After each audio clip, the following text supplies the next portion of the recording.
那个同学就向我讲，也有用心客家菜茶剧团，你会来吃可能来教嘛？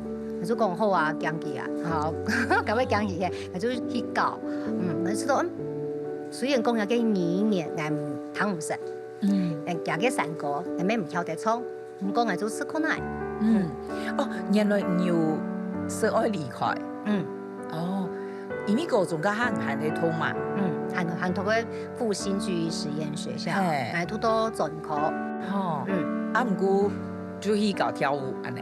因为我想，我做反叛个性嘛，虽然讲我创戏唔会唱，唔过我冇想去做戏。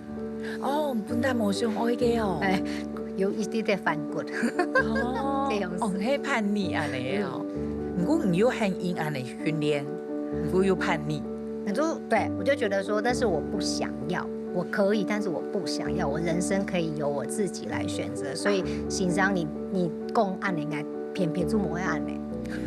哇，有一套安尼的歌唱，后来同学找你去用心客家菜茶戏团，侬有想讲爱去吃困难咯？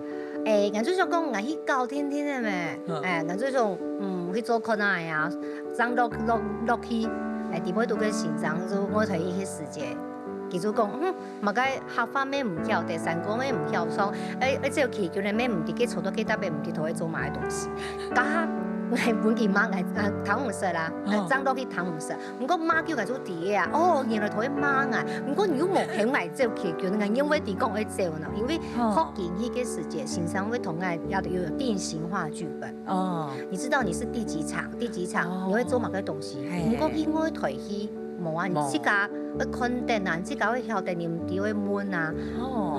我就有這樣的反叛個性，我覺得，原來欣賞你講嚟做唔到，好嚟決定去做本人條看。